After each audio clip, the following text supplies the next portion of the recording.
दोस्तों आज हम जो है बैतूल से यहाँ आए हैं सांची। सांची एक बुद्धिस्ट प्लेस है। यहाँ पर सम्राट अशोक के द्वारा बनाए गए जो स्तूप है, जो मोगलीपुत्रस्य महायान बौद्धा और भगवान गौतम बुद्ध की जो अस्थियाँ हैं उनको इन स्तूपों में जो है रखा गया है। और साथ ही साथ ये एक जो है वर्ल्ड हेरिटेज साइट है, इसको विश्व विरासत स्थलों की सूची पे रखा गया है। 1989 में इसको जो है विश्व विरासत स्थल में रखा था। और यहाँ पर अशोक से संबंधित बहुत सारी जो है चीज़ें हमको देखने को मिलेगी। तो इसकी शुरुआत हम यहाँ से कर रहे हैं। आप देख सकते हो इसमें थोड़ा कुछ बौद्ध धर्म के बारे में लिखा भी है कि बौद्ध धर्म के महान संरक्षक अशोक ने 3री शताब्दी में सांची में बौद्ध स्मारकों का निर्माण करवाया था। ठीक है ना। और सांची उस समय जो है मूल रूप से अशोक के साम्राज्य का एक हिस्सा था। और जो उज्जैन है, जिसको पुराने समय में अवंती के नाम से पुकारा जाता था, अवंती का ये एक भाग था। और अवंती में सांची, जो आज के वर्तमान समय में रायसेन जिले के अंतर्गत आता है, वह एक प्लेस है। ठीक है, अब आगे का जो है हम और देखते हैं।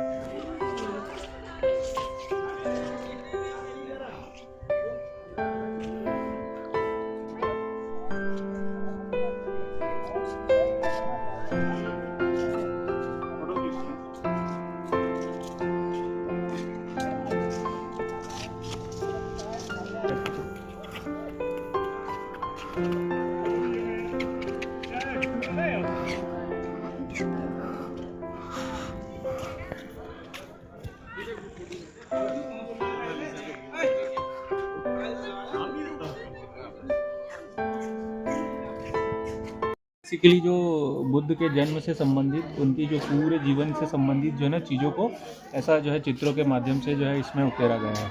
और ये बाद में बने हैं मतलब अशोक ने ये बुद्ध स्तूप बनाया, उसके बाद में जो पुष्यमित्र शुंग ने ये तोरण द्वार बनाए थे ना, तो उसमें ये इन्फॉर्मेशन जो है चित्रों के माध्यम से ये इंक्लूडेड करी है। ऐसा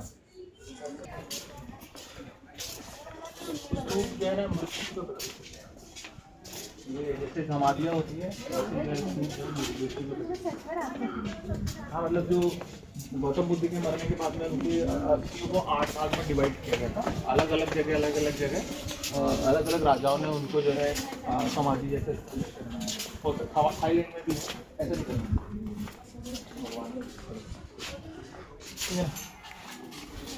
गेट नंबर 1 एक जो है स्तूप द्वार अपन ने वो देख लिया था। ये जो है सांची का 2nd नंबर का स्तूप है। उसको बोल रहा हूँ, ये 2nd द्वार है ना, ये 2nd गेट है। ऐसे अपने को 4 मिलेंगे। फर्स्ट अपन ने देख लिया, 2nd है। और अपन अभी नीचे के राउंड में चल रहे हैं। ठीक है। अशोक, हाँ देखो, अशोक की जो मुख्य पहचान थी तुमको पता है ना, उन्होंने कलिंग से वो लेके आए थे हाथी। तो हाथी उनके पास में थे ज़्यादातर। जो आपको जो चित्रों में जो ना हाथी आपको देखने को मिल रहा है। दूसरा, उनका जो जन्म हुआ था, तो जन्म के समय उसकी जो माँ थी, महामाया, उनको जो है रात्रि में जो है ना हाथी ने सफेद को जो है कमल जो है दिया था। तो हाथी जो है मूल रूप से जो है अशोक का है। इसीलिए जितनी भी जो धार्मिक चीज़ें हैं हमारी, उसमें हाथियों का जो है इन्वॉल्वमेंट मिलता है। ठीक है ना। और बाकी फिर टाइगर, तो ये जो बाहर का जो स्ट्रक्चर है ना, ये बनाया था पुष्यमित्र शुंग, ये शुंग वंश के संस्थापक थे ना, उनके द्वारा। इनको तोरण द्वार बोलते हैं। ये 4 तोरण द्वार है। हाँ, ये तोरण द्वार है। और इसके उधर भी जो है कहना चाहिए तोरण द्वार, 4 तोरण द्वार है। मेनली ये सिर्फ कहना चाहिए बीच का जो स्ट्रक्चर है ना,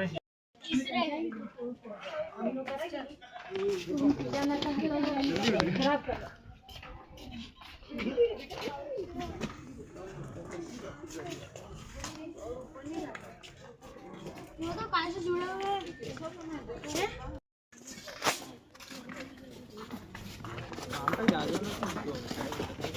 अपन वापस सामने आ गए ना, देख इधर से दोनों वापस घूम कर इधर धूप आई थी। दीदी मम्मी आप देखते ना इधर गौर करके देखी नहीं।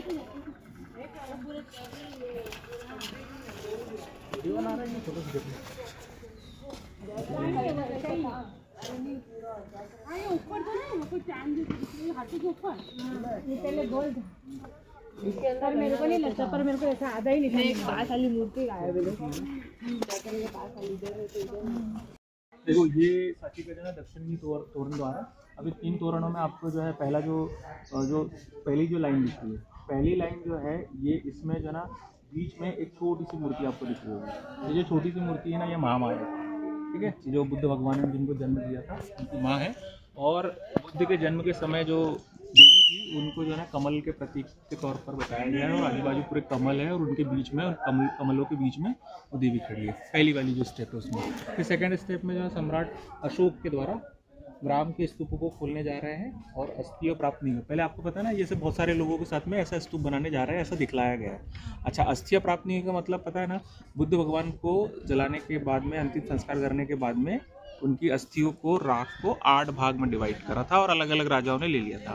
तो अशोक को नहीं मिली थी, तो वो अस्थियों को स्तूप बनाने के बाद वो लेने के लिए जा रहे थे, और ये स्तूप में भी वही है, उनकी जो अस्थियाँ है उनको रखा गया है, ठीक है। तो सेकंड जो रो है ना, उसमें ये दिखाया है। और अच्छा, जो पहले जो घोड़ा दिख रहा है वो राजा सम्राट अशोक जो है अपनी प्रजा के साथ में ऐसे रथ और ये सब चीज़ों से जा रहे हैं। फिर उसके बाद जो तीसरे नंबर की जो है ना, कमल और मालाएं लिए बोने, उनके साथ में जो है बहुत सारे वो लोग भी हैं, ठीक है। और उसके बाद चौथी वाली जो लाइन है उसमें बुद्ध द्वारा सारनाथ में ज्ञान का प्रथम उपदेश दिए जाने का दृश्य और स्तंभ का मृगदाव बताया गया, ठीक है। साथ ही साथ में समारोह और यात्राओं के दृश्य, आक्रमण के दृश्य, ठीक है, ये सब जो है चीज़ें इसमें दिख रही है। और ये जो अशोक का स्तंभ, 4 जो शेर होते हैं, वही 4 शेर हैं यहाँ पर भी आपको देखने को मिल रहे हैं। लेकिन जो मेन जो स्तंभ जो हमने जो लिया है हमारे गवर्नमेंट के प्रतीक चिन्ह के तौर पर, वो सारनाथ से लिया है। उसमें शेरों के ऊपर कुछ नहीं है, बट यहाँ शेरों को बीच में बताया गया है, ठीक है। तो 4 शेर इसमें भी आपको दिख रहे होंगे, 1 2 3 4, उधर साइड में एक और, ठीक। तो ये दक्षिणी द्वार देखा हमने, ठीक। अब यहाँ पर अपन एक जो है ग्रुप फोटो ले लें। इसलिए मैंने एक टॉपिक पढ़ाया था गुप्त काल, और मैंने गुप्त काल के पहले भी बहुत सारे टॉपिक पढ़ाए थे, जिसमें कि आपने जो है बुद्ध और जैन धर्मों से संबंधित पढ़े होंगे। मैंने उस समय एक चीज़ बोली थी कि जो उस समय मंदिर भारत में थे ही नहीं, मंदिरों का कल्चर जो है ना गुप्त काल से आया है, और गुप्त काल जो है वो 7वीं शताब्दी के बाद से जो है शुरू होता है। तो गुप्त काल में सबसे पहले जो इस तरह के मंदिर बने, जैसे आज के समय में आप मंदिर में क्या दे रहे हैं, एक शीर्ष होता है, वो कलश होता है, वो त्रिभुजाकार मंदिर की आकृति होती है। पहले मंदिर ऐसे नहीं हुआ करते थे। और मंदिर का जो कॉन्सेप्ट है ना, वो बेसिकली वो जैन धर्म से आया है। जैन धर्म के जो चैत्य होते थे वो उन्हीं को बाद में मंदिर में कन्वर्ट किया गया। बहुत सारे बौद्ध विहारों ही बाद में आगे चल करके मंदिर में कन्वर्ट हुए।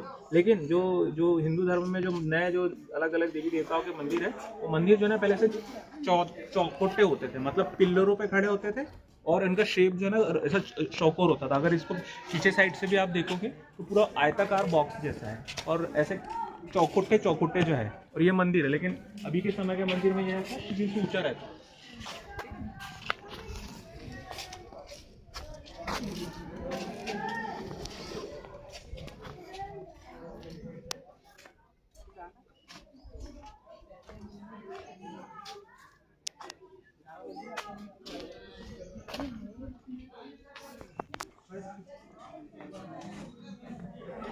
ठीक है, अब ये गुप्त काल के समय का मंदिर है, ये बात याद रखना, गुप्तकालीन मंदिर है, ठीक है। इसमें कोई मूर्ति नहीं है, क्योंकि पहले मंदिर होते थे, बाद में मूर्तियाँ स्थापित होती थी, और बहुत सारी मूर्तियाँ थी भी यहाँ पर, बट वही है, उनको संरक्षित करने के लिए उनको संग्रहालय में ले जाकर के रख दिया है। अपन अभी म्यूजियम चलेंगे तो संग्रहालय में और देखेंगे।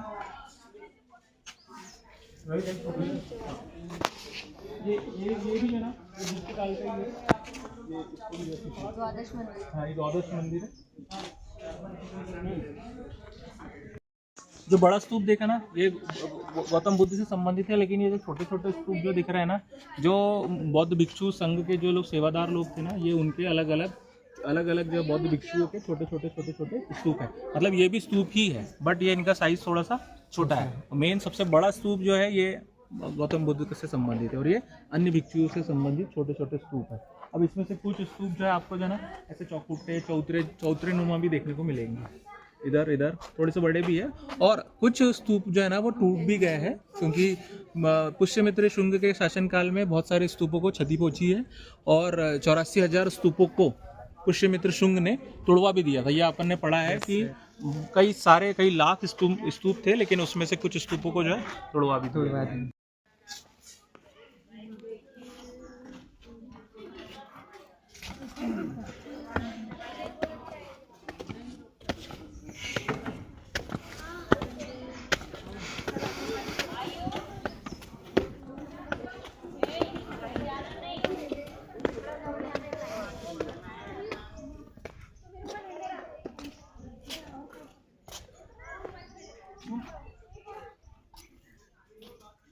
उनको बुलाओ।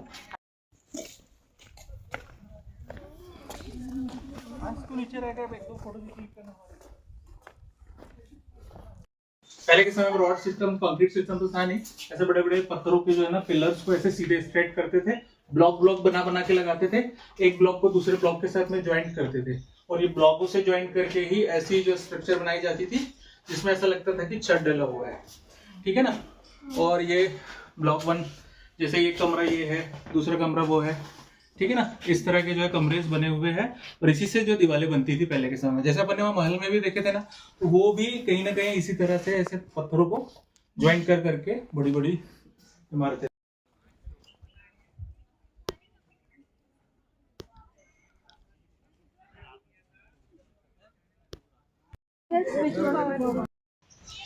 देखिए ये जो पीछे आपको जो एक घर दिख रहा होगा, आपने हमेशा इतिहास में एक व्यक्ति का नाम बार बार सुना होगा, sir John Marshall. Sir John Marshall जो है एक पुरातत्व शास्त्री थे। पुरातत्व शास्त्री समझते ना, आर्कियोलॉजिकल सर्वे ऑफ इंडिया जो है, जो पहले जो आर्कियोलॉजिकल सर्वे ऑफ जो ब्रिटिश गवर्नमेंट के अधीन था, वो भारत में बहुत सारे पुरातात्विक स्थानों की खोज करता था, और खोज करने के बाद जो है उनका रिकॉर्ड वगैरह जो है मेंटेन करना, उनको रखना, उसके लिए सर जॉन मार्शल ने जो है भारतीय इतिहास में चीज़ों को संग्रहित करने, उनको खोजने में बहुत महत्वपूर्ण रोल निभाया है। जिसमें कि सबसे ज़्यादा आपने जो है भारत की जो सभ्यता है, सबसे पुरानी सभ्यता है हड़प्पा सभ्यता, उसके बारे में देखा होगा कि दयाराम साहनी ने हड़प्पा की जो खुदाई कराई थी वो सर जॉन मार्शल के नेतृत्व में कराई थी। और जो सर जॉन मार्शल है, जब यहाँ अशोक के द्वारा बनाए गए सांची स्तूप को जो खोजा, उसके बाद में भी बहुत सारी चीज़ों की जो इन्फॉर्मेशन उनको मिली है, तो उनका ये घर था, इसी घर में सर जॉन मार्शल रहा करते थे, जो उनका निवास स्थान है। और इन्हीं निवास स्थान में रह करके सर जॉन मार्शल ने भारतीय इतिहास की बहुत ही महत्वपूर्ण खोजें की है। तो अगर आपको जो है समझना है कि किस तरह के जो है अंग्रेजी काल में जो अधिकारी होते थे, अंग्रेज अधिकारी, जो सर जॉन मार्शल है उनका निवास है। बहुत ही खूबसूरत घर है। अब पुराने समय की स्थिति के हिसाब से आप देखोगे सेकंड फ्लोर है, मतलब फर्स्ट फ्लोर अलग है, ऊपर का जो है टॉप फ्लोर अलग है, ऊपर भी और ऐसा स्ट्रक्चर बना हुआ है जिसमें भारतीय संस्कृति और कुछ जो है कहना चाहिए यूरोपीय कल्चर, विदेशी कल्चर जो है, इटैलिक जो कहना चाहिए जो कल्चर है उसका जो है आपको देखने को मिलेगा। पत्थरों से, स्टोन से बनाया हुआ है, लकड़ी के पिलर चारों ओर लगे हुए, गार्डन है। आज के समय में इसको जो है सांची जो है रायसेन जिले में स्थित, उसके एक संग्रहालय के तौर पर यहाँ पर स्टोर करके रखा हुआ है। बहुत सारे इससे अभी फिलहाल में तो ये बंद है, उसको अंदर से नहीं देख सकते, लेकिन हम बाहर से देख रहे हैं, ठीक है ना। ठीक, चलो पहले देख लेते हैं, फिर अंदर चलेंगे, फिर वहाँ से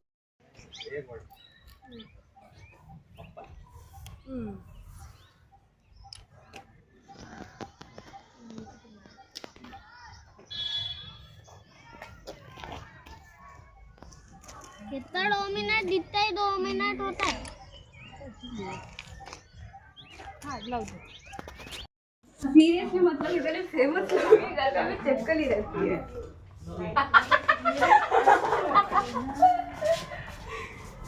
देखो ये भी उसी समय का लगा हुआ है, बदला नहीं है। अच्छा ये इसका जो है बेस शायद ही दिखा रहा है के समय के, ये वो चीज़ें हैं जिन पर उन्होंने खाना खाया था। चम्मच, सर जॉन मार्शल आप देख सकते हो, उनके कांटे, चम्मच, छुरी, ब्रिटिश कालीन में जो सती स्तंभ है, सती प्रथा के बारे में आप जानते होंगे कि महिलाओं को उनके पति के साथ में चिता पर लेटाकर जला दिया जाता था, और उनकी जो जानकारी है वो इन स्तंभों के माध्यम से प्राप्त है। स्तंभ नंबर 1, स्तंभ नंबर 2, स्तंभ नंबर 3 आप देख सकते हो। स्तंभ नंबर 1, नंबर 2, नंबर 3, ये सारे सती प्रथा से संबंधित है, ठीक है ना। और पत्नियों की निष्ठा के प्रतीक के तौर पर इनको जाना जाता है, सती स्तंभ।